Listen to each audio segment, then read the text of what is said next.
राधे राधे दोस्तों।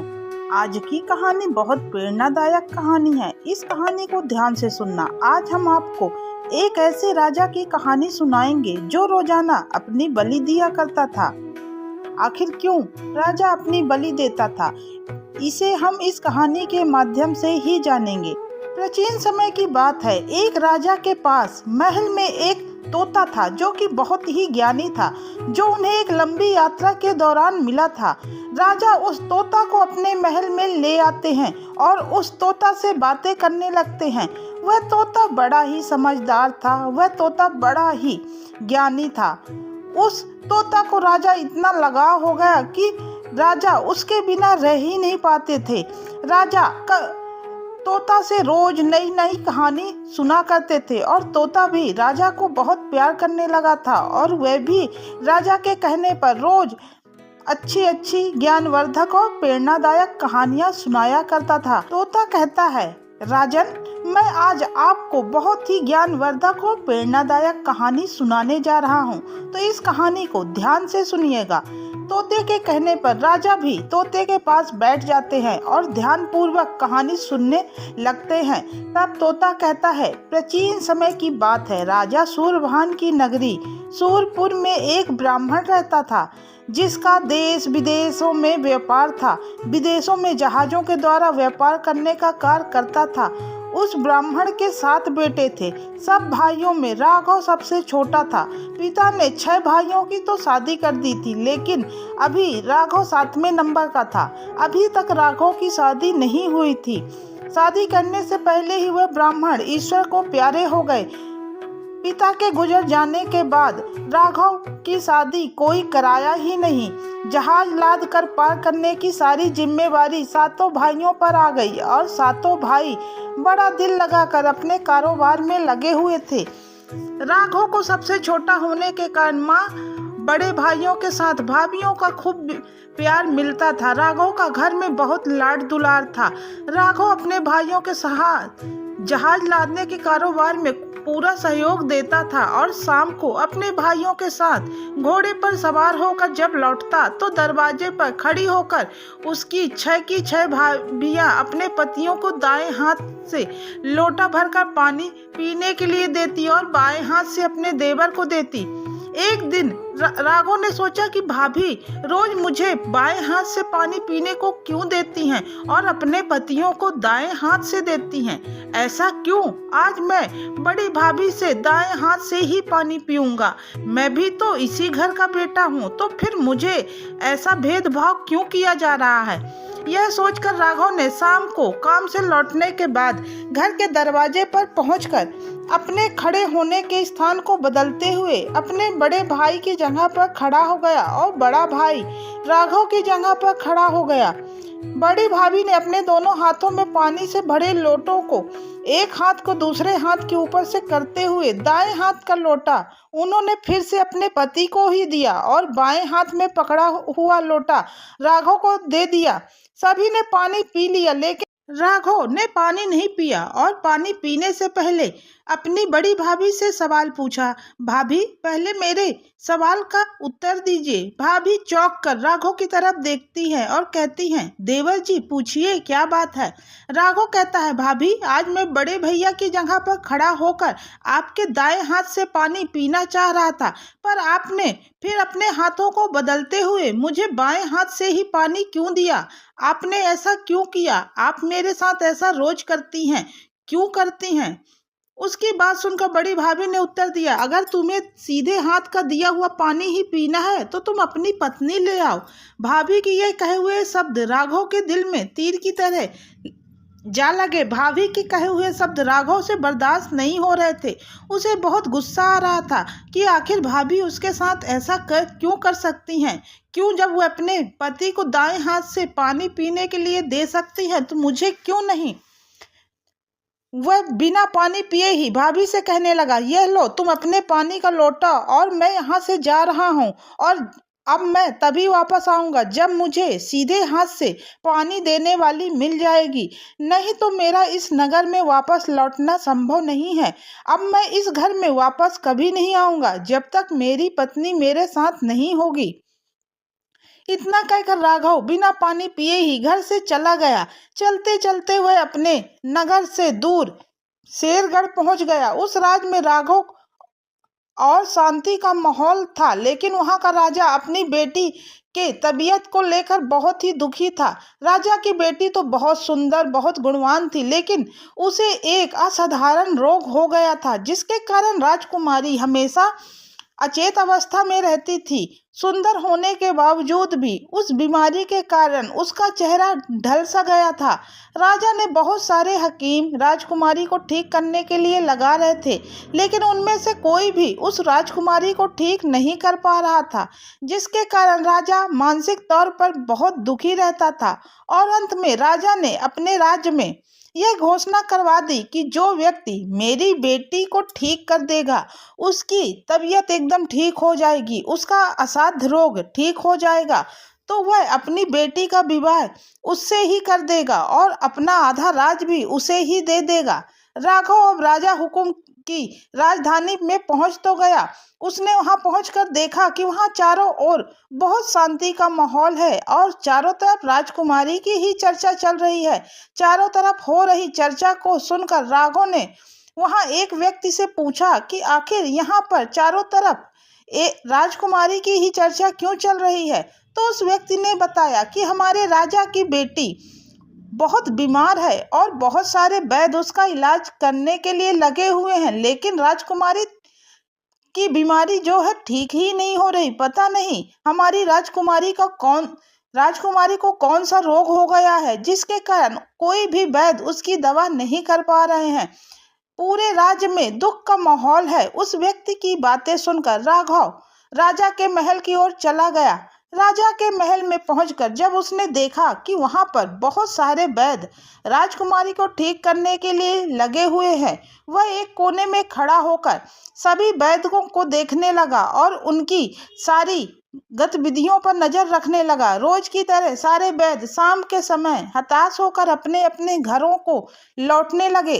तब राघव ने राजा के मंत्री से कहा, महोदय, आप अपना प्रयास सब लोग कर चुके हैं, अब मुझे भी राजकुमारी का इलाज करने की आज्ञा दी जाए। उसकी बातें सुनकर मंत्री ने उसके प्रस्ताव को राजा के सामने रखा।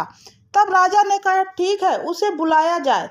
राघव को बुलाने पर राजा ने कहा, बोलो, तुम मेरी बेटी का इलाज करने के लिए बोल रहे हो, तो क्या तुम मेरी बेटी का इलाज कर लोगे? राघव ने जवाब दिया, जी महाराजा जी, मैं आपकी बेटी का इलाज कर लूंगा। तब राजा कहते हैं, तो उसके लिए मुझे क्या करना पड़ेगा? कौन सी औषधि मैं मंगवाऊं जिससे तुम मेरी बेटी का इलाज कर सको? क्योंकि अभी तक इतने वैद्यों ने तो सारी जड़ी बूटियां और औषधि का प्रयोग तो कर लिया, लेकिन मेरी बेटी का रोग ठीक नहीं हुआ। अब तुम बताओ, तुम्हारे लिए मैं क्या कर सकता हूँ? तब राघव ने कहा, महाराज, मुझे एकांत में आपकी बेटी चंद्रप्रभा के साथ एक रात ठहरने की इजाजत दी जाए, जिससे मैं बीमारी के किसी नतीजे पर पहुंच सकूं। राजा ने राघव की बात को मान लिया और उस रात राजा ने अपनी बेटी चंद्रप्रभा के साथ राघव को उसके कक्ष में ठहरा दिया। राघव राजकुमारी से कुछ दूरी पर बैठ गया और वह उसकी पहरेदारी करने लगा। जैसे ही रात के 12 बजे का समय हुआ, अचेत अवस्था में पड़ी हुई राजकुमारी के मुंह से एक नागिन बाहर निकली और वह महल के परिसर में होते हुए जंगल की ओर चली गई। नागिन के चले जाने के बाद राघव ने राजकुमारी को जगा उसके स्वास्थ्य के बारे में पूछा। तब उसने अपने आप को स्वस्थ बताया। उस वक्त राजकुमारी की तबीयत एकदम ठीक लग रही थी। उसका ढला हुआ चेहरा भी पहले से ज्यादा चमकदार लग रहा था। उसके बाद राघव ने राजकुमारी को सो जाने के लिए कहा। राजकुमारी घनी रात होने के कारण फिर से सो गई और राघव वापस अपने स्थान पर बैठ गया। सुबह के 4 बजे के आसपास वह नागिन वापस लौटी और चंद्रप्रभा के मुख के रास्ते से होते हुए उसके पेट में चली गई। राघव एक कोने में बैठा हुआ यह सब देख रहा था। जब सुबह हुई तो राजा सहित दूसरे मंत्री राघव के पास पहुंचे और वे राघव से पूछने लगे, राघव, तुम किसी नतीजे पर पहुंचे या नहीं? तुमने मेरी बेटी का इलाज करने का क्या सोचा है? क्या तुम्हें उसकी बीमारी का पता चला? राघव कहने लगा कि महाराज, मैं नतीजे पर तो पहुंच गया हूं, लेकिन राजकुमारी के उपचार के लिए मुझे एक रात और चाहिए और कुछ सामग्रियां भी चाहिए। राजा ने राजकुमारी के स्वस्थ होने के आशा की खुशी में राघव से कहा, ठीक है। राजा ने मंत्री को आदेश दिया कि राघव को जो भी चाहिए इसे तुरंत तत्काल ला कर दिया जाए। मंत्री ने सिर झुकाकर कहा, ठीक है महाराज। उसके बाद मंत्री ने राघव से सामग्री के बारे में पूछा और सारी सामग्री उसने लाकर राघव को दे दिया।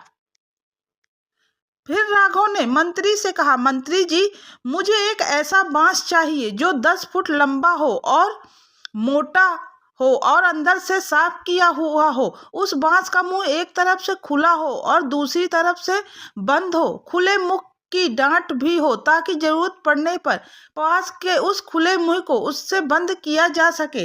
इस सारे सामान के साथ पहले की तरह एक रात का मुझे एकांत समय चाहिए। मंत्री ने जल्दी से राघव के द्वारा बताए गए बांस का हिसाब किताब जैसे बताया था, मंत्री ने उसी तरह का बांस लाकर राघव को दे दिया। वह सारा सामान तैयार करवा कर राघव को दे दिया। राघव ने कहा, अब शाम होने वाली है, आप लोग जाइए। राघव शाम होने का इंतजार करने लगा। रात होते ही वह वैद्य के जाने के बाद फिर से उसी तरह एक कोने में जाकर बैठ गया और रात के करीब 12 बजने का इंतजार करने लगा। जैसे ही 12 बजे वाले थे, राघव उठा और बांस को उठाकर उसे राजकुमारी के मुंह को लगाकर बैठ गया और वह नागिन के निकलने का इंतजार करने लगा। 12 बजते ही नागिन मुंह से निकली, वैसे भी उस बांस में चली गई। जैसे ही नागिन बांस में गई, राघव ने कसकर बांस का मुंह उस ढक्कन से बंद कर दिया।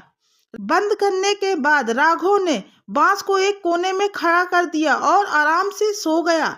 सवेरा होने पर राजा अपने मंत्रियों के साथ फिर से राजकुमारी के कक्ष में आए तो उन्होंने वहां राघव को सोते हुए पाया। मंत्री ने राघव को जगाया।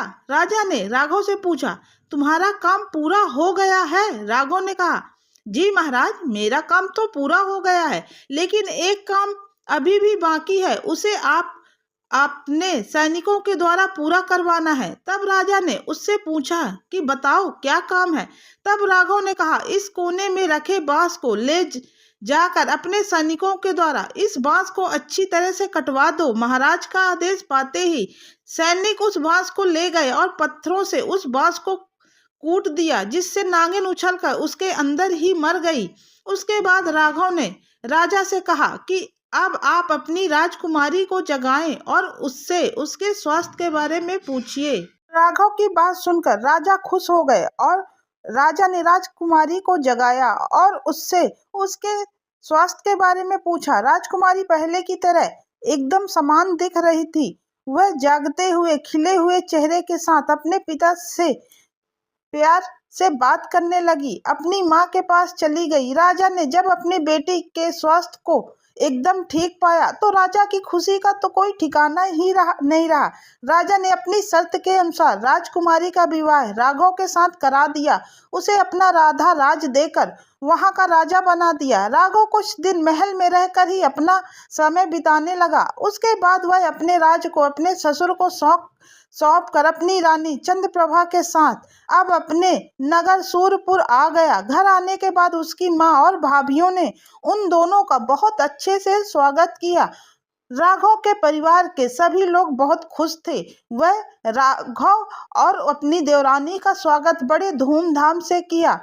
वह दोनों अपने परिवार के साथ खुशी खुशी रहने लग गए। उन दिनों सूरपुर नगर के बाहर सीमा के समीप हर वर्ष एक मेला लगता था, जिसमें वर्गासुर नाम का एक दानव आता था। वह दानव बहुत ही ताकतवर था। उसकी ताकत के आगे कोई भी नहीं टिक पाता था। हर वर्ष मेले में वह आता और अपनी तांत्रिक विद्या से एक सुंदर लड़की को मक्खी बनाकर अपनी जटाओं में लपेटकर वह मेले से उस लड़की का अपहरण करके ले जाता और अपनी गुफा में ले जाकर उस लड़की को 7 तालों के भीतर बंद कर देता था। राज की सीमा पर हर वर्ष की तरह इस वर्ष भी मेला लगा था, जिसमें राघव की भाभियां मेले में गई थी और साथ में राघव की पत्नी चंद्रप्रभा को भी मेले में ले गईं। मेले में वह वर्गासुर नाम का दानव वेश बदल कर घूम रहा था। जैसे ही वर्गासुर की नजर चंद्रप्रभा पर पड़ी तो उसे चंद्रप्रभा भा गई। दानव वर्गासुर ने चंद्रप्रभा को अपनी मायावी विद्या से मक्खी बनाकर अपनी जटा में लपेट कर वहां से लेकर चला गया और अपनी गुफा में ले जाकर चंद्रप्रभा को गुफा के अंदर 7 दरवाजों 7 तालों के अंदर बंद कर दिया। उधर राघव की सारी भाभियां चंद्रप्रभा को मेले में चारों तरफ ढूंढ रही थी। चंद्रप्रभा को ढूंढते ढूंढते उन्हें शाम हो गई, लेकिन उसका कोई पता नहीं लगा। जब उन्हें चंद्रप्रभा नहीं मिली तो वह खाली हाथ ही मेले से वापस घर लौट आई। घर आने के बाद भाभियों ने राघव को चंद्रप्रभा के बारे में बताया तो राघव गुस्सा हो गया और चंद्रप्रभा के गुम होने के बारे में जानकर राघव बहुत दुखी हो गया। अपनी पत्नी से राघव बहुत प्यार करता था, इसलिए सुबह होते ही चंद्रप्रभा की खोज में जाने की तैयारी करने लगा। जाने से पहले उसने अपने शस्त्र अस्त्र उठाए और एक तीर उसने अपने घर के आंगन में बनी हुई दीवार के अंदर गाड़ दिया। उसके बाद वह अपनी माँ और भाभियों से कहने लगा कि जिस दिन यह तीर जमीन पर गिर जाए उस दिन आप सभी लोग यह समझ लेना कि राघव इस दुनिया में नहीं रहा। यह कहकर राघव अपने परिवार से विदा लेकर चंद्रप्रभा की खोज में निकल पड़ा। चलते चलते राघव एक जंगल में एक कुटिया के पास पहुंच गया। जाकर उसने उस कुटिया में देखा तो कुटिया के अंदर एक साध्वी बैठी हुई थी। राघव ने साध्वी को प्रणाम किया। साध्वी ने कहा कि बेटा, तुम मुझे बहुत थके हुए दिखाई दे रहे हो, तुम यहाँ जंगल में क्या करने आए हो? राघव ने अपना सारा दुख साध्वी को बता दिया। तब उसकी बातें सुनकर साध्वी ने कहा, बेटा जाओ, मेरी कुटिया के पीछे 2 पात्र रखे हैं, जिनमें एक में नहाने का पानी है और एक में पीने का पानी है। पहले तुम अपनी प्यास बुझाओ, अपनी थकान दूर करो। जब राघव कुटिया के पीछे उन पात्रों के पास पहुंचा तो उसने देखा छोटे छोटे पात्रों में थोड़ा थोड़ा पानी भरा हुआ था, जिसे देखकर राघव मन ही मन सोचने लगा, इतने छोटे पात्रों में इतना थोड़ा सा पानी है, मैं कैसे हाथ धोऊं, कैसे पानी पीऊं और कैसे नहाऊंगा? मैं भी नहीं, इस पानी में तो मेरा हाथ भी नहीं आएगा। पानी पीकर उसकी प्यास कैसे बुझेगी, इतना कम पानी जो है। यह सोचकर राघव कुछ देर वहीं खड़ा रहा। राघव ने सोचा, चलो मैं कोशिश करके देखता हूँ। यह सोचकर राघव ने एक पात्र में से एक छोटा लोटा पानी का निकाल लिया और अपना मुंह हाथ धो लिया। उसके बाद जब उसने पात्र की ओर देखा तो पात्र में जितना पानी पहले था अभी भी उतना ही पानी भरा हुआ है। इसके बाद वह नहाने बैठ गया और वह पानी का लोटा भर भर कर नहाने लगा। नहाने के बाद भी उस पात्र से पानी एक बूंद भी कम नहीं हुआ। जितना पानी पहले था उतना ही पानी अभी भी था। दूसरे पात्र से पानी ले लिया और अपनी प्यास बुझाई। उसके बाद दोनों पात्रों में फिर से पानी उतना ही था जितना राघव ने शुरू में देखा था। राघव यह सब देखकर हैरान रह गया। वह साध्वी के पास पहुंचा और उसे देखकर साध्वी ने उनसे पूछा, बेटा तरोताजा हो गए? राघव ने कहा, हाँ साध्वी माँ, मैं तो हो गया, लेकिन मुझे यह समझ में नहीं आया कि पात्र का पानी कम कैसे नहीं हुआ। राघव की बात सुनकर साध्वी मुस्कुराने लगी और उन्होंने फिर से कहा, जाओ, मेरे घर में अंगा गड़ा हुआ है, जितना खा सको उतना खा लेना और बाकी को वापस उसी में गाड़ देना। साध्वी की बात सुनकर राघव धूने की तरफ चल पड़ा और वहां जाकर धूने में से गड़ा हुआ अंगा निकाल लिया। अंगा देखा तो आधी रोटी के बराबर था। उसे देखकर राघव फिर सोच में पड़ गया, यह अंगा तो आधी रोटी के बराबर भी नहीं है और मुझे बहुत भूख लगी है।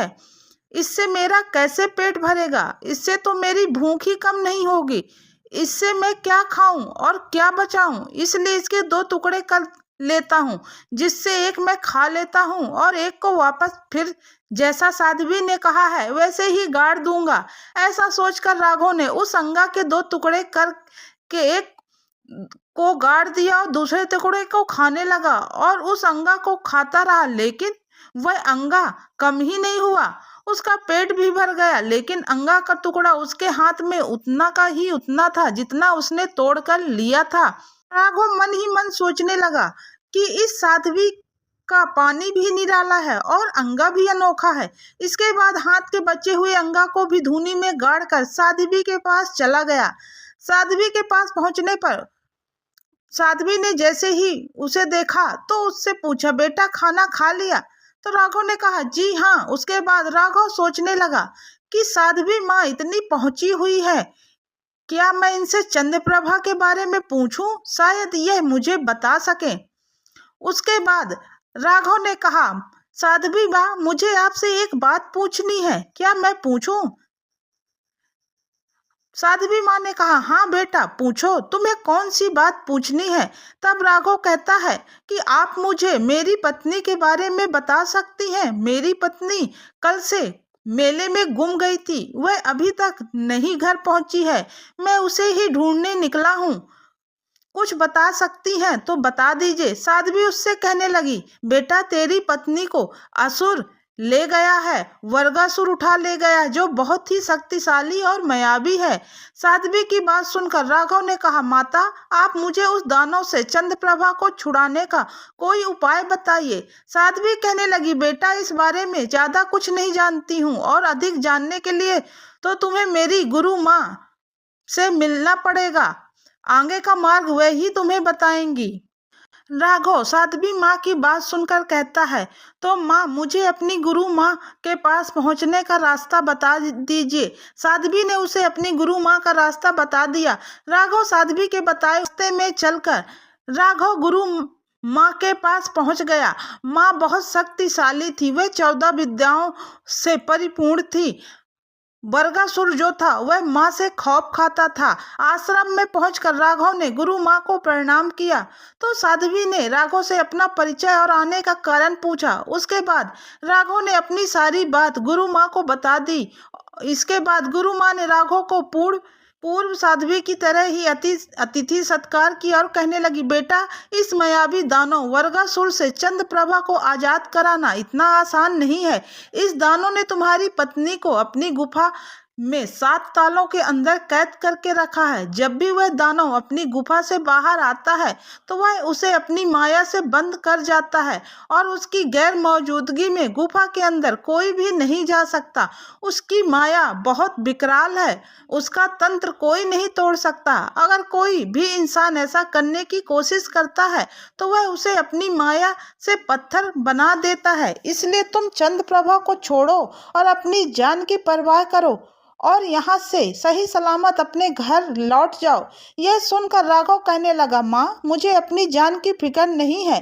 अगर मैं जाऊंगा तो चंद्रप्रभा के ही साथ वापस जाऊंगा, नहीं तो मैं अपने प्राण तो खुद ही त्याग दूंगा। वर्गासुर मेरे प्राण ले या ना ले, बिना पत्नी के मेरे प्राण तो खुद ही चले जाएंगे।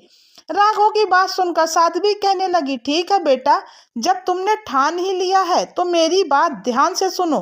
जैसा मैं कहूँगी तुम्हें वैसा ही करना होगा। अगर तुमने मेरे कहे अनुसार कार्य किया तो तुम चंद्रप्रभा को वापस अपने साथ ले जा सकोगे, अन्यथा तुम्हारे द्वारा की गई एक भी भूल तुम्हें पत्थर बना देगी और तुम अपनी पत्नी को वापस नहीं पा पाओगे। माता की बात सुनकर राघव ने कहा, ठीक है गुरु माँ, जैसा आप आदेश देंगी मैं वैसा ही करूँगा। फिर साध्वी के कहने लगी, बेटा शाम का समय है, दानव अपनी गुफा पर होगा, इसलिए इस समय जाना ठीक नहीं है। कल सुबह जब दानव अपनी गुफा से बाहर घूमने के लिए निकलेगा तब तुम मेरे धुने में से 2 मुट्ठी राख भर कर ले जाना और गुफा के दरवाजे पर पहुंचते ही दाएं हाथ की मुट्ठी की राख दरवाजे पर मार देना, जिसके कारण गुफा के दरवाजे के साथ साथ अंदर के 7 ताले भी खुल जाएंगे और उनके खुलने के बाद तुम अपनी पत्नी के पास पहुंच जाओगे। लेकिन अभी तुम सिर्फ उससे मिल सकते हो, लेकिन उसे ले जा नहीं सकते। उसे अपने साथ ले आने के लिए तुम्हें और काम करने होंगे, यह मैं तुझे बाद में बताऊंगी। जब तुम अपनी पत्नी से मिलने के बाद वापस आओगे तो जो तुम्हारे दूसरे हाथ में राख होगी, उसे दरवाजे पर फेंक देना, जिससे गुफा के दरवाजे फिर से बंद हो जाएंगे और तुम वहां से सीधे मेरी कुटिया आ जाना। कोई तुम्हारे पीछे से आवाज लगाए तो तुम पीछे मुड़कर बिल्कुल मत देखना। अगर तुमने पीछे मुड़कर गलती से भी देख लिया तो तुम पत्थर के बन जाओगे। राघव ने कहा, ठीक है गुरु माँ, मैं ऐसा ही करूँगा। उसके बाद राघव खाना पान खाकर सो गया। सुबह होने पर वह जाने के लिए गुरु माँ के आदेश का इंतजार करने लगा। जब जाने का समय हुआ तो गुरु माँ ने उसे जो रात को बताया था वैसा ही दोबारा याद दिलाया। अब गुरु माँ ने कहा, ठीक है, अब वह दानव गुफा से बाहर जा चुका होगा, अब तुम गुफा में जा सकते हो। गुरु माँ का आदेश पाते ही राघव वहां से चल पड़ा। गुफा के द्वार पर पहुंचकर उसने जो दाएं हाथ में राख पकड़ी थी उसे उसी दरवाजे पर फेंक दी, जिससे गुफा के दरवाजे तुरंत खुल गए। गुफा के दरवाजे के साथ साथ अंदर के सातों ताले भी खुल गए और वह बड़ी आसानी से गुफा के सातवें कक्ष पहुंच गया, जहां उसे की पत्नी कैद थी। जैसे ही चंद्रप्रभा ने राघव को देखा, वह उसे देखकर रोने लगी और कहने लगी, हे पतिदेव, मुझे यहाँ से ले चलो, वह भी मुझे लेकर ले चलो यहाँ से। चंद्रप्रभा को रोता हुआ देखकर राघव भी भाव विभोर हो गया और उससे कहने लगा, तुम चिंता मत करो प्रिय, अब मैं आ गया हूँ और मैं तुम्हें बहुत जल्दी यहाँ से लेकर जाऊंगा। अभी मैं तुम्हें यहाँ से लेकर नहीं जा सकता हूँ, अभी तुम्हें यहाँ कुछ और समय रहना पड़ेगा। पति की बात सुनकर उसे संतोष हो गया। उसके बाद राघव गुफा से बाहर आ गया और गुफा के दरवाजे से बाहर निकलकर उसने माता के द्वारा बताए गए बाएं हाथ की मुट्ठी को उसी गुफा के दरवाजे पर फेंक दिया, जिससे दरवाजा उसी तरह बंद हो गया जैसे पहले बंद था। उसके बाद वह साध्वी की कुटिया की तरफ चल पड़ा। तभी दानव वहां आ गया और दानव ने राघव को वहां से निकलकर जाते हुए देख लिया और वह पीछे से राघव को मानव स्वर में आवाज देने लगा कि हे पथ, तेरे पीछे तेरा सामान गिर गया है, उसे तुम ले जाओ। जब राघव ने किसी मनुष्य की आवाज सुनी तो वह गुरु माँ की कही हुई बात को भूल गया और उसने पीछे मुड़कर देख लिया। जैसे ही उसने पीछे मुड़कर देखा तभी वह पत्थर का बन गया। राघव के पत्थर बनते ही उसके घर के बाहर की दीवार पर लगा हुआ तीर जो राघव ने मिट्टी पर गाड़ कर आया था, वह तीर गिरा तो उसकी माँ और 6 भाभियां रोने लगी। शाम के समय जब उसके भाई अपने काम से वापस लौटे तो उन्होंने अपने घर में मातम छाया हुआ देखा तो अपनी माँ और पत्नियों से पूछने लगे कि आखिर बात क्या हुई है, आप सब रो क्यों रहे हैं। उन्होंने बताया कि ये देखो, तुम्हारे अनुज भाई राघव के द्वारा गाड़ा गया तीर आज अचानक से नीचे गिर गया। इसका मतलब यह है कि आज तुम्हारा भाई हमारे बीच नहीं रहा। 6 भाइयों ने जब तीर को देखा तो कहने लगे, माँ तुम चिंता मत करो, हम अभी अपने छोटे भाई की खोज में निकलते हैं और उसे वापस लेकर आते हैं। इतना कहकर 6 भाइयों ने अपने तीर कमान उठाकर एक एक करके तीर दीवार में गाड़ दिया और माँ से कहने लगे, राघव की तरह ही हमारे तीर भी जब तक दीवार में गड़े रहेंगे तब तक हम सही सलामत रहेंगे। जिस दिन ये तीर दीवार से गिर जाए तो आप समझ लेना कि हम भी इस दुनिया से जा चुके हैं। सभी भाई माँ की आज्ञा लेकर अपने अपने घोड़ों पर सवार होकर अपने छोटे भाई राघव को खोजने के लिए निकल पड़े। सभी भाई अपने छोटे भाई की खोज में जाते जाते जंगल में उस पहले वाली साध्वी के पास पहुंचे। साध्वी की कुटिया में पहुंचकर उन्होंने उनको प्रणाम किया और उनसे पूछा, गुरु माँ, क्या आपने हमारे छोटे भाई राघव को कहीं देखा है? साध्वी ने बड़े आदर सत्कार करने के बाद कहा कि तुम्हारा छोटा भाई मेरी गुरु माँ के पास गया था, आगे क्या हुआ होगा यह बात तो आपको मेरी गुरु माँ ही बता सकती हैं। यह सुनकर सभी भाइयों ने साध्वी माता को प्रणाम किया और उनकी आज्ञा लेकर उनकी गुरु माता के पास आगे चल पड़े। काफी लंबा समय तय करने के बाद वे सभी गुरु माँ के आश्रम में पहुंच गए। वहां जाकर उन्होंने गुरु माँ को प्रणाम किया तो गुरु माता ने उन सभी से पूछा कि आप लोग कौन हैं और यहाँ आने का क्या कारण है। तब बड़ा भाई कहने लगा, गुरु माँ, हम सभी राघव के बड़े भाई हैं और राघव और चंद्रप्रभा की खोज में हम घर से निकले हैं। उनकी बात सुनकर गुरु माँ ने कहा कि आप लोग इतना लंबा सफर करके आए हैं, इसलिए थोड़ा आराम करें, कुछ कुछ खाओ पियो और यहाँ से वापस चले जाओ। उसके बाद उन सभी भाइयों ने कहा, हम अपने छोटे भाई को लेने आए हैं और उसकी पत्नी को। हम उन दोनों के बिना वापस घर नहीं लौट सकते हैं, हम उनको अपने साथ लेकर ही जाएंगे। तो गुरु माँ कहने लगी कि देखो, तुम्हारा भाई तो पत्थर का बन चुका है और तुम्हारे भाई की पत्नी उस दुष्ट राक्षस वर्गासुर के 7 तालों के अंदर बंद है। तुम्हारे राघव ने भी उसे गुफा से निकालने की कोशिश की थी, इसके परिणाम स्वरूप तुम्हारा भाई आज पत्थर का बन गया है। इसलिए अगर तुम अपनी जान की सलामती चाहते हो तो यहाँ से वापस लौट जाओ। गुरु माँ की बात सुनकर सभी भाइयों ने कहा, हम अपने घर जाएंगे तो अपने छोटे भाई और उसकी पत्नी को साथ लेकर ही जाएंगे, अन्यथा हम भी वापस घर नहीं जाएंगे। हम अपनी माँ को वादा देकर आए हैं कि हम अपने भाई को लेकर ही आएंगे, तो चाहे अब हमें अपने प्राण त्यागने ही क्यों न पड़ जाएं, हम अपने भाई के बिना यहाँ से वापस नहीं जा सकते हैं। माँ, हमारा भाई तो पत्थर बन गया है, लेकिन उसकी पत्नी अभी भी उस दानों की गुफा में सही सलामत कैद है। तो गुरु माँ, हम सभी चंद्रप्रभा से मिलकर आते हैं। जब गुरु माँ ने उन सभी भाइयों को के आपस में प्रेम को देखा तो वह कहने लगी, ठीक है, जो भूल तुम्हारे छोटे भाई ने की है वह भूल तुम लोग मत करना, अंततः तुम्हारा भी वही हाल होगा जो तुम्हारे भाई का हुआ है। वह सभी भाई कहने लगे, गुरु माँ, जैसा आप कहेंगी हम वैसा ही करेंगे। गुरु माँ ने उन सब भाइयों को राघव की तरह ही सारी बात फिर से उसी तरह समझा दी जैसा उन्होंने राघव को बताया था। दानों को भी अपनी गुफा में वापस लौट कर आने के लिए 3 घंटे का समय है। समय रहते ही तुम गुफा से वापस लौट आना और लौटते वक्त पीछे मुड़कर मत देखना, चाहे तुम्हें कोई भी आवाज दे। उनको दोनों हाथ में धुनी की विभूति देकर गुरु माँ ने उन्हें भेज दिया। छायो भाई उस दानों की गुफा पर पहुंचे और उन्होंने अपने दाहिने हाथ की राख दरवाजे पर फेंक दी, जिससे दरवाजे के सातों ताले भी खुल गए और सभी भाई गुफा के अंदर चले गए। अपने जेठ को अंदर आते देखकर चंद्रप्रभा उनके पैरों में रोते हुए गिर पड़ी और वह उनसे कहने लगी, भैया, आप मुझे यहाँ से ले चलिए। वह भी मुझे लेने आए थे, लेकिन वह मुझे नहीं ले गए। वह मुझसे वादा करके गए थे, लेकिन अभी तक वह मुझे लेने नहीं आए।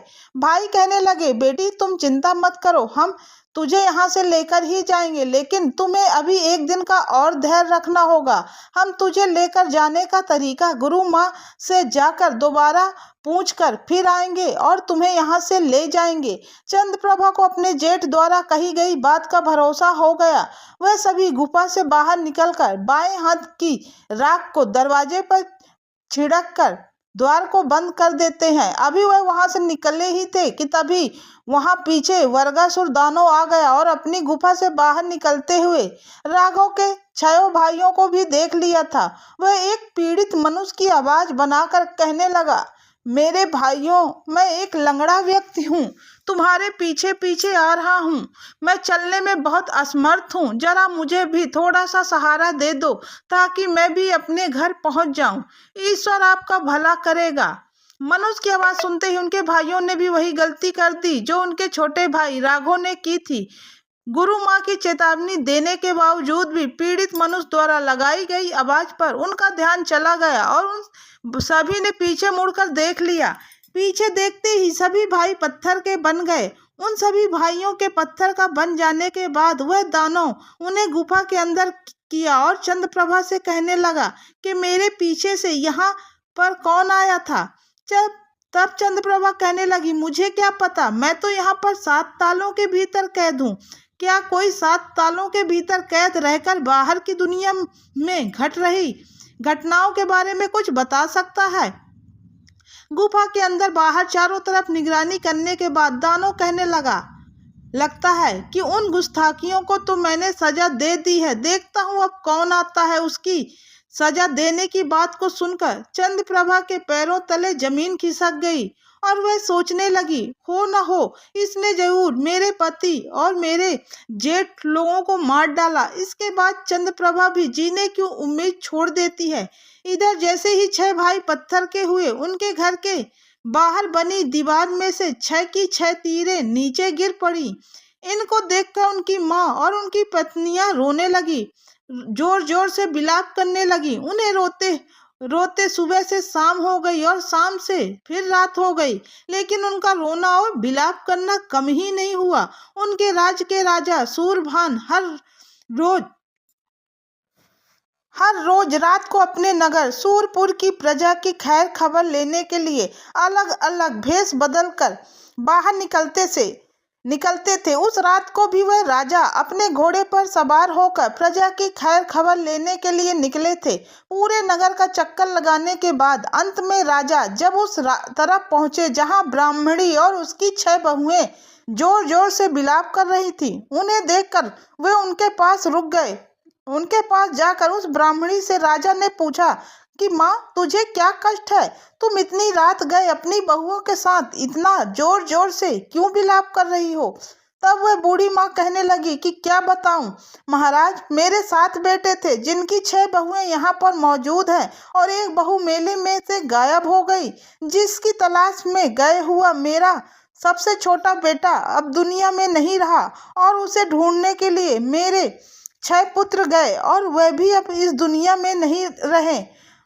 अब मैं उनके बिना कैसे जीऊंगी? ब्राह्मणी की दुख भरी कहानी सुनते हुए राजा सूरभान कहने लगे कि माँ, तुम चिंता मत करो, तुम्हारे बेटों को लेने के लिए मैं जा रहा हूँ और मैं वापस तभी आऊँगा जब तुम्हारे बेटे और बेटे की पत्नी मेरे साथ होगी और उनकी खैर खबर मेरे साथ होगी। इतना कहकर राजा सूरभान ब्राह्मणी के 7 बेटों की तलाश में रात में निकल पड़े। रात भर घुड़सवारी करने के बाद वह एक नगर कंचनगढ़ में पहुंच गए। सारी रात थके हारे हाथ धोने और थोड़ा विश्राम करने के लिए एक ब्राह्मणी सुगंधा के घर पहुंच गए। उसके परिवार में सुगंधा के पति पहले ही गुजर चुके थे। सुगंधा के घर उसका एक पुत्र और उसकी एक नवविवाहिता पत्नी थी, जो हाथ में अंगना डाले हुए झाड़ू लगा रही थी। जब सूरभान की नजर उस नवविवाहिता के कंगना पर पड़ी तो वह उस ब्राह्मणी से पूछने लगी कि माँ, ये बहू के हाथ में कंगना कैसे? क्या यह अभी तक खुला नहीं है? उसकी बात सुनकर ब्राह्मणी बोली कि बेटा, मेरी नवविवाहिता बहू के हाथ में कंगना इसलिए नहीं खुल पाया क्योंकि मेरा बेटा राजा धीर सिंह के यहाँ काम करता है। वह राजा धीर सिंह की पहरेदारी की नौकरी करता है और वहाँ से राजा ने उसे अवकाश नहीं दिया, इसलिए वह शादी करते ही वापस चला गया और बहू का कंगना इसलिए नहीं खुल पाया। इतना सुनते ही राजा सूरभान बोले कि माँ, ऐसा कौन सा राजा है जिसने दुल्हन के कंगना को खोलने के लिए भी समय नहीं दिया? तो ब्राह्मणी बोली, इसी कंचनगढ़ का राजा धीर सिंह है। उसके बाद कुछ समय विश्राम करने के बाद सूरभान ने अपना एक साधारण आदमी का वेश बनाया और सुगंधा के बेटे मोहन के पास महल में जा पहुंचे, जो कि राजा धीर सिंह के पलंग की निगरानी के लिए तैनात रहता था। मोहन के पास पहुंचकर राजा सूरभान ने मोहन से कहा कि मोहन, आज तुम्हारे बदले मैं यहाँ पर पहरा दूंगा और तुम घर जा सकते हो। जब तक हमारा संकेत तुम्हें न मिले तुम अपने घर पर रहोगे और तुम्हारे बदले पहरा हम देंगे। उसके बाद मोहन अपने घर चला गया और उधर राजा सूरभान सारंग वेश में राजा धीर सिंह के वहां पहरा देने लगे।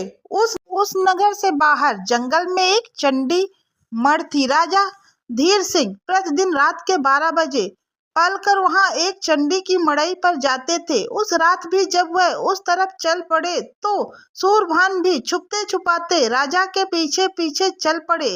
राजा धीर सिंह ने रोज की तरह चंडी की मड़ी पर पहुंचकर अपने आप को खोलते हुए तेल की कढ़ाई में डाल दिया और कुछ देर बाद वहां चंडी प्रकट हुई और उसने एक कपड़े के आसन पर बैठकर राजा धीर सिंह के कंकाल को तेल की कढ़ाई से चिमटी की सहायता से बाहर निकाला और एक केले के पत्ते पर रख दिया। उसके बाद वह कढ़ाई के तेल को निकालकर पी गई। उसके बाद चंडी ने पास रखे औरत के पात्र में से कुछ बूंदें ली और उन्हें कंकाल पर डाल दिया, जिससे राजा धीर सिंह फिर से जीवित होकर खड़े हो गए। उन्होंने चंडी के पैर छूकर प्रणाम किया और पैर छूते ही चंडी ने अपने बैठे हुए आसन को उठाकर राजा धीर सिंह को दे दिया और मां ने कहा कि धीर सिंह अब इस आसन में से 1.25 मन सोना झाड़ ले। राजा धीर सिंह ने आसन लेकर उसे झाड़ लिया ना शुरू कर दिया। धीर सिंह राजकार्य पूर्ण होने के कारण इसी प्रकार वहां जाते और अपनी आहुति देकर 1.25 मन सोना प्राप्त करते थे। इसके बाद सोने को ले जाकर सुबह सभी याचकाओं को दान कर देते थे। राजा वीर सूरभान छुपकर इस सारे घटनाक्रम को देखा तो सूरभान सकते में आ गए और वह सोचने लगे, इस राजा के त्याग का तो कोई मुकाबला ही नहीं है, जो अपनी प्रजा के लिए अपने प्राणों की भी परवाह किए बिना हर रोज अपनी जान की बलि देता है। लेकिन धीर सिंह, मैं तुम्हें इस तरह से प्रतिदिन इतनी पीड़ादायक मौत नहीं मरने दूंगा। मैं तुम्हें इस प्रकार रोज बलि नहीं देने दूंगा। राजा सूरभान ने मन में निश्चय कर लिया कि मैं इस राजा को इस पीड़ा से मुक्त दिलाकर ही रहूंगा। उधर चंडी से 1.25 मन सोना लेकर राजा धीर सिंह अपने महल की ओर चल पड़े। राजा सूरभान अभी छुपते छुपाते कुछ देर उसके पीछे पीछे चलते हुए उससे पहले महल पहुंचकर पलंग की निगरानी में तैनात हो गए। राजा धीर सिंह महल में पहुंचकर उस पलंग पर आकर सो गए। सुबह होते ही राजा धीर सिंह ने उस सोने को अपने राज्य के गरीबों में बांट दिया। राजा धीर सिंह के इस त्याग और बलिदान को देखकर सूरभान बहुत प्रभावित हुए। फिर वह शाम होने का इंतजार करने लगे।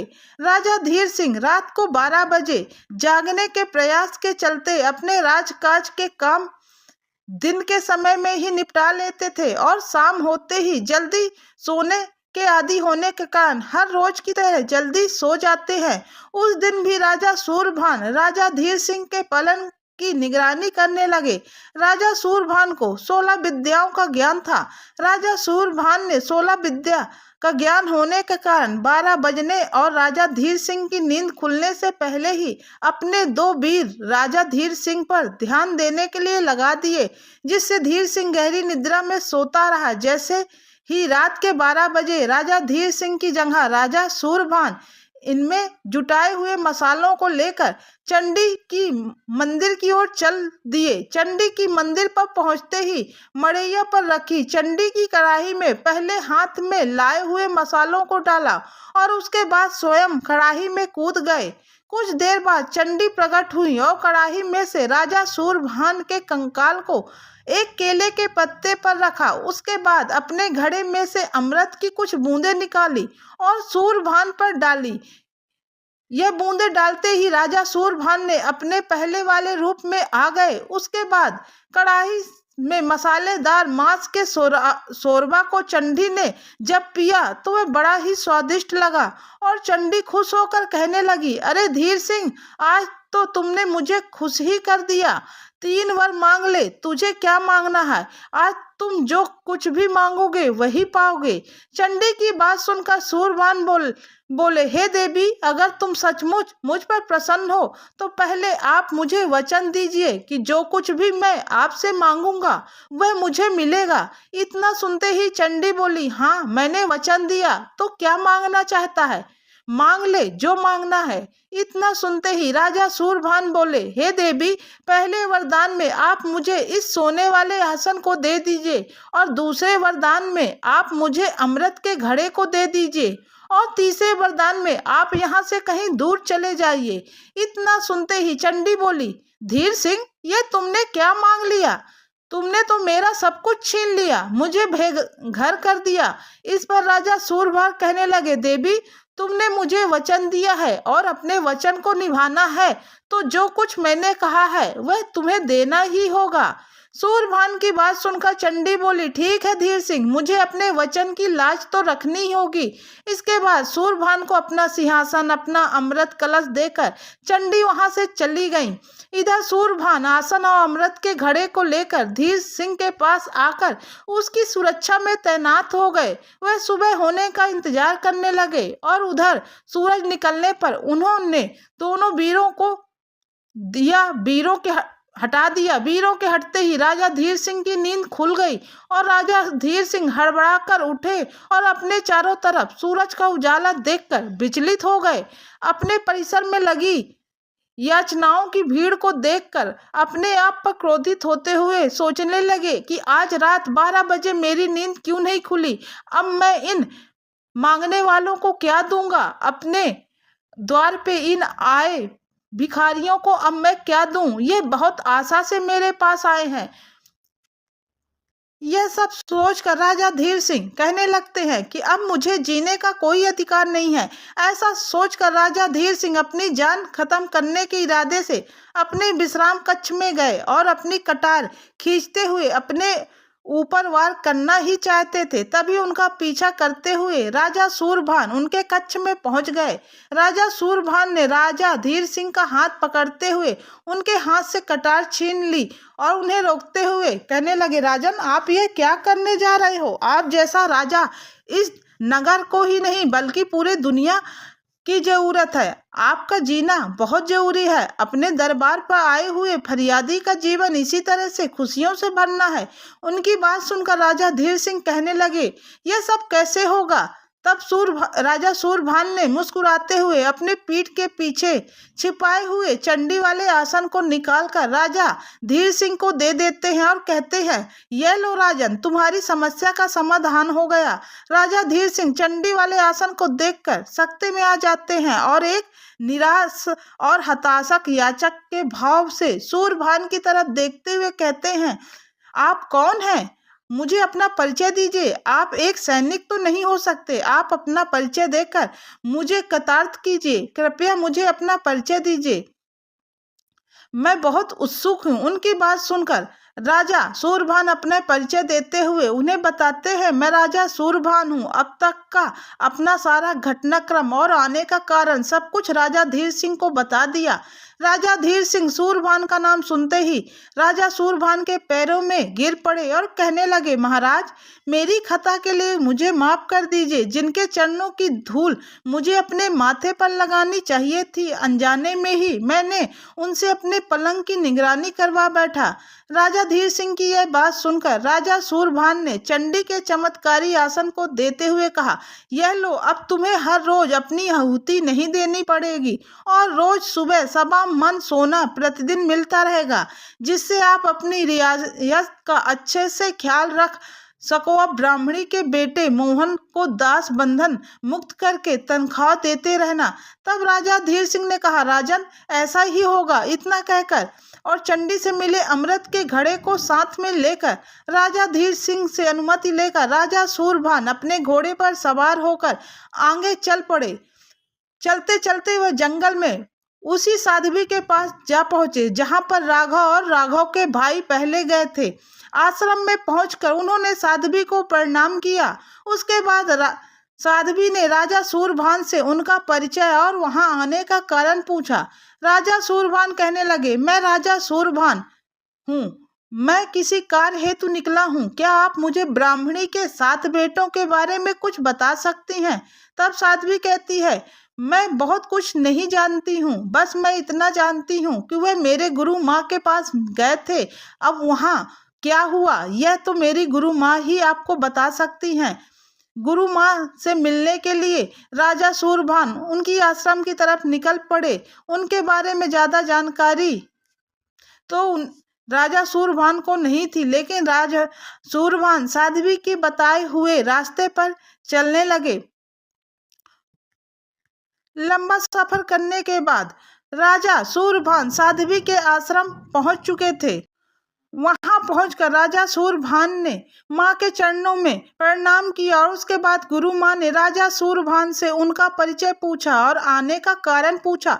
तो सूरभान ने माता को सारा वृत्तांत कह सुनाया और कहने लगे, माँ मैं सूरभान हूँ, मुझे ब्राह्मणी के 7 बेटों की खोज में निकला हूँ। राजा सूरभान के मुख से 7 बेटों का नाम सुनते ही गुरु माँ कहने लगी, बेटा वे 7 भाई तो पत्थर के हो चुके हैं, उनके साथ तुम भी क्यों पत्थर का होना चाहते हो? वह 7 भाई कुछ नहीं कर पाए तो तुम क्या कर पाओगे? इसलिए बेटा तुम अपनी जान की फिक्र करो और यहाँ से वापस लौट जाओ। गुरु माता की बात सुनकर राजा सूरभान कहने लगे कि माँ, एक दुखियारी माँ को उसके बेटे की खबर लेने का वादा कर आया हूँ। उनको साथ में लिए बगैर मैं यहाँ से नहीं जा सकता हूँ। अगर जाऊंगा तो उनको साथ लेकर ही जाऊंगा, चाहे मेरी जान ही क्यों न चली जाए।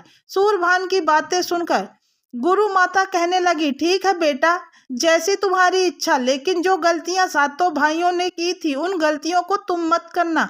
अंततः जो परिणाम उनका हुआ है वही तुम्हारा भी होगा। जैसा जैसा मैं तुमसे कहती जाऊं वैसा वैसा करते जाना। इस पर राजा सूरभान कहने लगे, ठीक है माँ, जैसा आप आदेश देंगी मैं बिल्कुल वैसा ही करूँगा। गुरु माँ कहने लगी, तुम ध्यान से सुनो, यह समय उस दानव वर्गासुर की गुफा में जाने का नहीं है। इसके लिए तुझे मेरे पास रहकर कल सुबह का इंतजार करना पड़ेगा। जब सुबह वर्गासुर अपने गुफा से बाहर जाएगा तब तुम उस गुफा के पास जाना।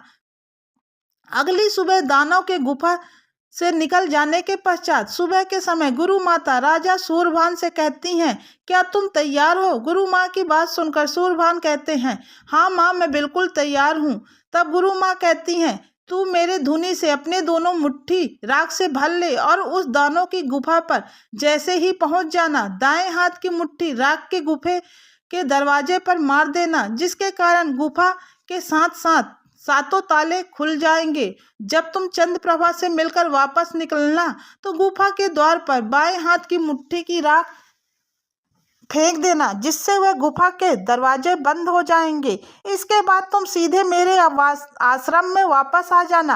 अगर कोई पीछे से तुम्हें आवाज दे तो मुड़कर उसे मत देखना, नहीं तो तुम भी उन 7 भाइयों की तरह पत्थर बन जाओगे। सूरभान ने कहा, जैसा माँ आपने कहा है मैं बिल्कुल वैसा ही करूँगा। राजा सूरभान अपने दोनों हाथों की मुट्ठी गुरु माता की राख से भर लेता है। राजा दानव की गुफा पर पहुंचते ही वही कार्य करता है जो 7 भाइयों ने किया था और वह चंद्रप्रभा के पास पहुंच जाता है। राजा सूरभान को देखते ही चंद्रप्रभा उनके पैरों से लिपटकर रोते हुए कहने लगी, आप जो कोई भी हो, रहमदिल इंसान है, मुझे इस दानव से बचाइए। मेरे पति भी आए थे, वह मुझसे वादा करके चले गए। मेरे पति के भाई भी आए और वह भी वादा कर चले गए और वह कोई भी वापस नहीं लौटा। अब आप आए हैं, कम से कम आप तो मुझे यहाँ से बाहर ले चलिए।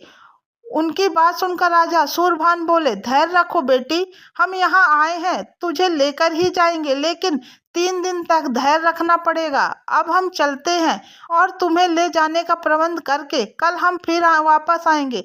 इतना कहकर राजा सूरभान गुफा से वापस बाहर निकल आते हैं और निकलते ही अपने बाएं हाथ की मुट्ठी गुफा के द्वार पर फेंक देते हैं, जिससे गुफा का दरवाजा फिर बंद हो जाता है और वहां से निकलकर गुरु माता की कुटिया की तरफ तेजी से चल पड़ते हैं। उधर दानव वर्गासुर की तरफ लौट रहा होता है और राजा सूरभान को गुफा से निकलकर गुरु माँ की कुटिया की तरफ जाते हुए देख लेता है और उसका पीछा करना शुरू कर देता है और नाना प्रकार से राजा सूरभान को आवाज देकर पीछे मुड़ने के लिए मजबूर करता है, लेकिन राजा सूरभान उसकी माया में नहीं आते हैं और गुरु माता की बताए अनुसार वह पीछे पलटकर नहीं देखते हैं।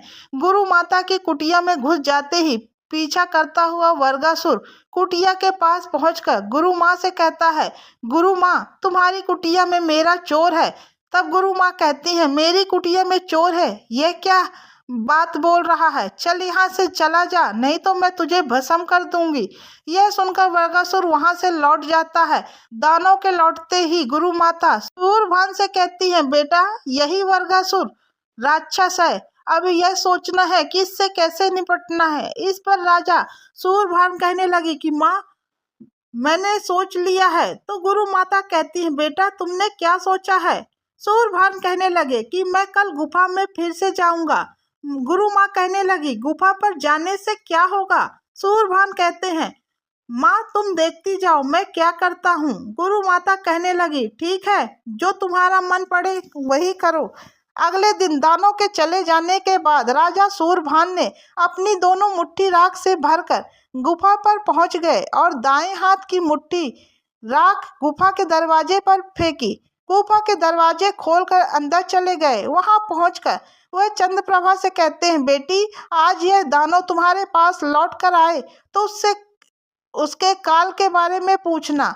मैं यहाँ कल फिर से आऊंगा। इतना कहकर राजा सूरभान गुफा से निकलकर बाहर से बाएं हाथ की मुट्ठी राख के दरवाजे पर मारकर गुफा का दरवाजा बंद करके वहां से गुरु माता की कुटिया की ओर तेजी से चले गए। दूसरी तरफ वर्गासुर को शक हो जाने के कारण वह अपनी गुफा में वापस लौट आया और उसने वापस आते ही अपनी गुफा से निकलते हुए राजा सूरभान को देख लिया। गुरु माता की कुटिया की तरफ भागते हुए देखा। इस बार वह उसे पकड़कर खा जाने की नीयत से राजा के पीछे भागा। जब तक वह उसे पकड़ पाता तब तक राजा सूरभान गुरु माता की कुटिया में फिर से अंदर घुस गए। वर्गासुर गुरु माता की कुटिया पर पहुंचा और गुरु माता से कहने लगा, माँ मेरा चोर आज फिर से तेरी कुटिया पे घुस गया है, मुझे वापस कर दे। गुरु माँ उससे कहती हैं, भाग जाओ नहीं तो मैं तुझे भस्म कर दूंगी और मेरी कुटिया में चोर कहाँ से आएगा, चल यहाँ से भाग। इसके बाद वह दानव वहाँ से चला जाता है। गुरु माता सूरभान से पूछती हैं कि तुम्हें सफलता हाथ लगी?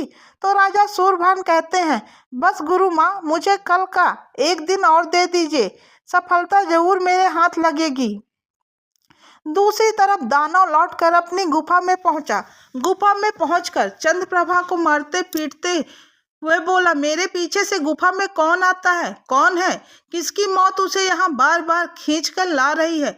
इस पर चंद्रप्रभा बोली, दानव राज आप मुझे क्यों पीट रहे हैं? मैं नहीं जानती कि कौन है, कौन आता है।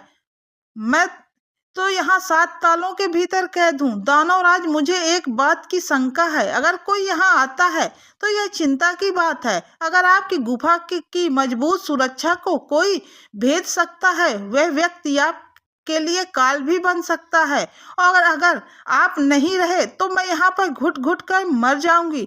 इतना सुनकर दानव वर्ग जोर जोर से हंसने लगा और कहने लगा, मेरा काल मुझे मारने वाला तो पैदा ही नहीं हुआ। उसकी बात सुनकर चंद्रप्रभा बोली कि मगर मुझे यकीन नहीं होता। दानवराज कहने लगे, भोली भाली चंद्रप्रभा सुनो, मुझे कोई नहीं मार सकता। 7 समुंदर पर खैबर एक बट वृक्ष के पेड़ पर एक बगुले का पिंजरा है और उस पिंजरे में एक बगली बंद है। उस बगली में मेरी जान है। उस पिंजरे की रक्षा उस पेड़ के लिपटे हुए सांप और बिच्छू करते हैं। मैं उनके रहते उस पिंजरे को कोई छू भी नहीं सकता। चलो मान भी लिया जाए कि कोई उस पिंजरे को हासिल कर लेगा और उस बगुली को मार डालेगा तो बगुली का जीव भंवरा बनकर स्वर्ग लोक जाएगा और वहां से मुझे अमृत की बूंद भर कर लाएगा और बगुली के मुंह पर डाल देगा, जिससे वह बगुली फिर से जिंदा हो जाएगी और उसके जीवित होते ही मैं भी जीवित हो जाऊंगा। पहले तो 7 समंदर पार करके जाना किसी के लिए भी मुमकिन नहीं है, इसलिए चंद्रप्रभा चिंता करना गलत है। तुम निश्चिंत हो जाओ, मुझे कोई नहीं मार सकता।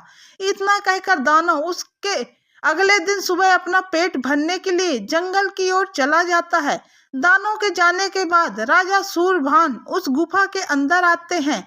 दानव के काल के बारे में जानकर राजा बहुत खुश होते हैं और जल्दी वापस पहुंचकर गुरु माँ से कहते हैं कि माँ, दानव के काल का राज मिल गया है, उसकी मौत का रहस्य मिल गया है और गुरु माँ को सारी बातें राजा सूरभान बता देते हैं। 7 समुंदर पार कैसे जाया जाए? सूरभान की बात सुनकर गुरु माँ कहती है, बेटा सूरभान इसकी चिंता तुम मत करो, तुम्हारे जाने की व्यवस्था मैं कर देती हूँ। और गुरु माता ने अपनी कुटिया के पास विचरण करते हुए हंसों में से एक हंस को अपने पास बुलाया। पास आकर उस हंस ने गुरु माता से पूछा, आपने मुझे किस काम के लिए बुलाया है? गुरु माता कहने लगी, बेटा तुम्हें सूरभान को अपनी पीठ पर बैठाकर 7 समुंदर पार ले जाना है और रास्ते में इसका भरपूर सहयोग करना है। गुरु माता की बात सुनकर हंस कहने लगा, ठीक है माँ, आप जैसा कहें। मैं 7 समुंदर पार करने पर कुछ खाने को चाहिए, अंततः मैं दूसरा समुंदर पार नहीं कर पाऊंगा। गुरु माता कहने लगी, ठीक है बेटा, मैं तुम्हारे खाने की व्यवस्था कर देती हूँ, मैं तेरे लिए लड्डू बना देती हूँ। गुरु माता ने हंस के रास्ते में खाने के लिए 14 लड्डू बना दिए। उसके बाद सूरभान को समझाते हुए कहती हैं, बेटा, जाने से पहले जो बातें मैं तुम्हें बताने जा रही हूँ, उन बातों को तुम अच्छी तरह से याद रखना, नहीं तो तुम अपने कार्य में कामयाब नहीं होगे। सबसे पहले ये 14 लड्डू के साथ जाते समय और साथ आते समय हंस को एक एक समुद्र पार करते ही लड्डू खिलाना मत भूलना। दूसरी बात, अजब के पेड़ पर सांप, बिच्छू, बूली के पिंजरे की पहरेदारी और रक्षा करते हुए मिलेंगे। उन्हें चकमा देकर पिंजरे के उठाने के लिए तुम्हें 3 ही अवसर प्राप्त होंगे।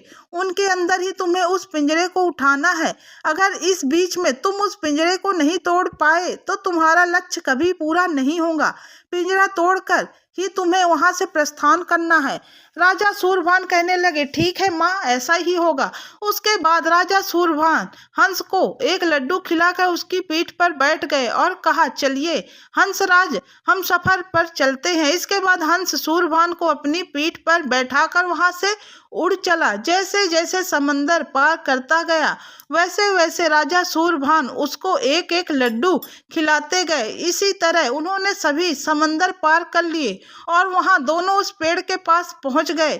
थोड़ी देर विश्राम करने के बाद वह हंस उस राजा सूरभान को अपनी पीठ पर बैठाकर उस पेड़ के चक्कर काटने लगा। उसका इशारा मिलते ही राजा सूरभान ने उस पिंजरे की तरफ जैसे ही हाथ बढ़ाया, उन सभी सांप बिच्छू ने फुफकार मारना शुरू कर दी। इस प्रकार राजा सूरभान का पहला वार खाली चला गया। उसके बाद काफी देर तक चक्कर लगाने के बाद उसने फिर से राजा सूरभान को इशारा किया और इस बार भी राजा सूरभान बगुले के पिंजरे को पेड़ से उतारने में कामयाब नहीं हुए। सूरभान को असफल होता हुआ देखकर हंस कहने लगा, यह आप क्या कर रहे हो? अब आपके पास एक आखिरी मौका बचा है।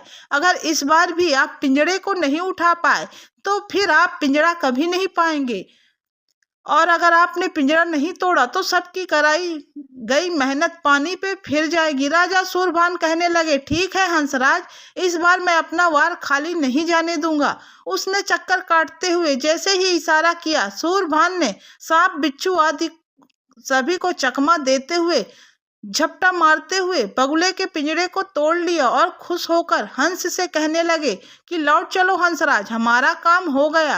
हंस ने वहां से वापस जाने के लिए उड़ान भरी। हंस ने एक समुंदर पार किए। ऐसे ही एक एक करके 6 समुंदर पार हो गए। बाद में 7वां और आखिरी लड्डू समुंदर पार करने और हंस को 14वां लड्डू जल्दी से निकाल कर देने के चक्कर में वह लड्डू समंदर में गिर गया। हंसराज कहने लगे, राजन, मुझे लड्डू खिलाइए, लड्डू दीजिए। राजन, मेरी शक्ति कम हो रही है, इससे पहले कि हम समंदर में गिर जाएं, मुझे लड्डू खिलाइए। राजा सूरभान कहने लगे कि हंसराज, लड्डू तो समंदर में गिर चुका है। राजा सूरभान बड़ी मुश्किल में फंस चुके थे। वह लड्डू कहाँ से लाए और हंस को लड्डू कहाँ से खिलाए? अगर उसको लड्डू नहीं मिला तो घर के दरवाजे तक पहुंचकर सारी जंग जीत कर भी वह हार जाएंगे, समंदर में डूबकर मर जाएंगे। राजा सोचने लगे कि नहीं, ऐसा नहीं होने दूंगा। ऐसा सोचकर राजा सूरभान ने अपनी कटार निकाली और लड्डू के बराबर अपनी जान का मांस निकालकर लड्डू बनाकर हंस को खिला दिया। हंस ने अंतिम समुंदर पार कर लिया। समुंदर पार होते ही हंस राजा सूरभान को अपनी पीठ पर लिए हुए गुरु माता की कुटिया में पहुंच गया। हंस ने सूरभान को उतारने के लिए इशारा किया तो सूरभान उसकी पीठ से उतरकर लंगड़ाते हुए गुरु माता की कुटिया में जाने लगे। राजा को लंगड़ाता हुआ देखकर हंस बोला, राजन, आप लंगड़ा क्यों रहे हैं? तब राजा सूरभान को लड्डू वाली सारी बात हंस को बता दी। राजा सूरभान की बात सुनते ही हंस कहने लगा, राजन, यह आपने क्या किया है? अपने शरीर की भी परवाह नहीं की। आज आपने मुझे अपना ऋणी बना लिया। खैर, आपको जो भी काम शेष है उसमें मैं आपका पूरा सहयोग करूंगा। दोनों के आश्रम में सकुशल लौटने पर गुरु माता सूरभान से बोली, बेटा जिस काम के लिए तुम गए थे वह काम पूरा हुआ या नहीं? बगुले के पिंजरे को दिखाते हुए सूरभान बोले, माँ ये देखो यही वह बगुले का पिंजरा। गुरु माँ अब आप बताइए कि इसका क्या करना है? उसे देखते ही गुरु माता कहने लगी, बेटा यह बगुले नहीं उस दानव की जान है, इसकी मौत ही दानव की मौत है। इतना सुनते ही राजा सूरभान ने बगुली के एक पंख को तोड़ दिया। बगुली का एक पंख टूटते ही जंगल में शिकार पर निकले हुए वर्गासुर की एक बाजू टूट गई। बाजू के टूट जाने पर अपने ऊपर आए खतरे को भांपते हुए वह वहां से दौड़ पड़ा। इसके बाद सूरभान ने बगली के दूसरे पंख को तोड़ दिया तो दानव की दूसरी बाजू भी टूट गई। दोनों बाजू टूट जाने पर दानव तेजी से दौड़ लगाते हुए कुटिया की तरफ आता हुआ गुरु माता को दिखाई दिया। गुरु माता राजा सूरभान से कहने लगी कि वह देखो बेटा, वह दानव अब तुम्हारी तरफ तेजी से बढ़ रहा है, उसे रोको। इसके बाद सूरभान ने बगली का एक पैर तोड़ दिया तो दानव भी एक टांग टूट गई और वह लंगड़ा हुआ आगे बढ़ने लगा। उसके बाद राजा सूरभान ने बगली की दूसरी टांग को भी तोड़ दिया, जिससे दानव का दूसरा पैर भी टूट गया और वह गिर पड़ा। लेकिन फिर भी वह लुढ़कता हुआ सूरभान की तरफ बढ़ रहा था। गुरु माँ कहने लगी, बेटा सूरभान, यह राक्षस अभी भी तुम्हारी तरफ आ रहा है और जब तक यह मर नहीं जाता तब तक यह तुम्हारे लिए खतरा ही है, इसे खत्म करो। गुरु माँ का आदेश पाते ही सूरभान ने बगली के गर्दन को मड़ोड़ कर फेंक दिया, जिसके कारण वह बगली मर गई। बगली के मरते ही वर्गासुर दानव भी मर गया। बगली के मरने के बाद बगली का जीव के शरीर से निकलकर भंवरा बनकर स्वर्ग की ओर चल गया। स्वर्ग लोक से अपने मुंह में अमृत की बूंद भर करके वह ले आने लगा, जिसे वहां पर मौजूद उस हंस ने देख लिया। भंवरा बगली की तरफ बढ़ा ही रहा था कि हंस ने उसे पकड़ लिया और उसे पकड़कर चबा कर खा गया। दानव का अंत हो गया था। दानव के अंत हो जाने के बाद उसका शैतानी साम्राज्य भी खत्म हो गया था। उसकी गुफा के सभी दरवाजे अपने आप ही खुलते चले गए और गुरु माता से आज्ञा पाकर राजा सूरभान गुफा के अंदर गए और अंदर जाकर चंद्रप्रभा से कहते हैं, चलो बेटी, आज तुम्हारा वनवास पूरा हो गया। चंद्रप्रभा राजा सूरभान के साथ गुफा से बाहर आई और गुफा के दरवाजे के बाहर पत्थर के बने पुतलों को देखकर पूछने लगी कि ये पुतले किसके हैं? राजा सूरभान कहने लगे, बेटी ये 7 पुतले हैं। ये सभी पुतले तुम्हारे पति और तुम्हारे जेठ भाइयों के हैं, जिनको इस दानव ने पत्थर बना दिया था, इसलिए ये सभी वापस लौटकर तुम्हारे पास नहीं पहुँचे। राजा सूरभान की बात सुनकर चंद्रप्रभा रोने लगी। राजा सूरभान ने उसे शांत कराते हुए कहा कि नहीं बेटी, यह समय रोने का नहीं है और मुझे थोड़ा सा समय दो। इतना कहते ही चंद्रप्रभा चुप हो गई। राजा सूरभान ने अपने पास मौजूद चंडी के अमृत के घड़े से अमृत की कुछ बूंदें निकालते हुए 7 भाइयों पर छिड़क दी, जिससे 7 भाई फिर से जीवित हो उठे। राजा सूरभान के चरणों में गिरकर कहने लगे, प्रभु आज आपने हमें नया जीवन दिया है, आप तो हमारे भगवान हैं, अब हम आपके संरक्षण में ही रहेंगे। राजा सूरभान ने चंद्रप्रभा सहित 7 भाइयों को अपने साथ लेकर गुरु माता के पास पहुंचे और उनसे मिलकर जाने की आज्ञा मांगी। वह गुरु माता से कहने लगे, गुरु माता हमें यहाँ से हंसी खुशी जाने की अनुमति दें। उसके बाद गुरु माता ने सभी को जाने की आज्ञा दी। राजा सूरभान ने उन सभी को साथ में लेकर अपनी राजधानी सूरपुर में उसी ब्राह्मणी के सामने आए तो अपने बेटे के वियोग में रो रो कर अंधी हो चुकी थी और कहने लगी, माँ तो तुम्हारे बेटे और तुम्हारी बहू चंद्रप्रभा तुम्हारे सामने हैं। इतना सुनते ही वह बूढ़ी और अंधी माँ कहने लगी, अरे मूर्ख, कौन है तू जो मुझ अंधी और दुखियारी माँ से मजाक कर रहा है? क्या तुझे ऐसा मजाक करना शोभा दे रहा है? यह सुनकर राजा सूरभान बोले, नहीं माँ, मैं तुझसे कोई मजाक नहीं कर रहा हूँ, बल्कि सच में तुम्हारे बेटे और बहू हमारे सामने खड़े हैं। यह सुनकर ब्राह्मणी कहने लगी, मैं नहीं जानती कि कौन है, लेकिन मैं इतना जानती हूँ, जिस दिन मेरे बेटे और मेरी बहू मेरे सामने आ जाएंगे, उस दिन मेरी इन अंधी हो चुकी आंखों में रोशनी लौट आएगी और इनकी चमक वापस आ जाएगी। वह कहने लगे, ठीक है माँ, जब आपका विश्वास इतना मजबूत है तो प्रभु का नाम लेकर अपनी आंखें खोलिए और देखिए। ब्राह्मणी को कुछ भरोसा हुआ तो उसने अपनी आंखें बंद करके प्रभु का नाम लेकर फिर आंखें खोली तो उसकी आंखों में वही चमक और रोशनी वापस आ चुकी थी। उसके बाद उसने अपने बेटे और बहू को देखा तो उन्हें देखकर उसकी खुशी का कोई ठिकाना नहीं रहा।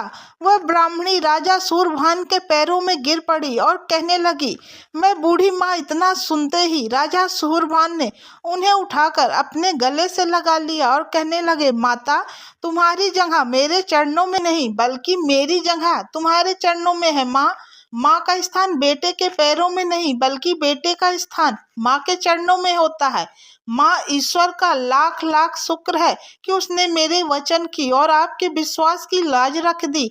उसके बाद माँ ने अपने सातों बेटों और बहुओं को अपने सीने से लगा लिया और अपने परिवार में सभी खुशी खुशी मिलजुल कर रहने लगे। वह बूढ़ी ब्राह्मणी राजा सूरभान को बार बार आशीर्वाद देने लगी और अपने बेटे और बहुओं के साथ खुशी खुशी सूरपुर नगरी में अपना जीवन व्यतीत करने लगी।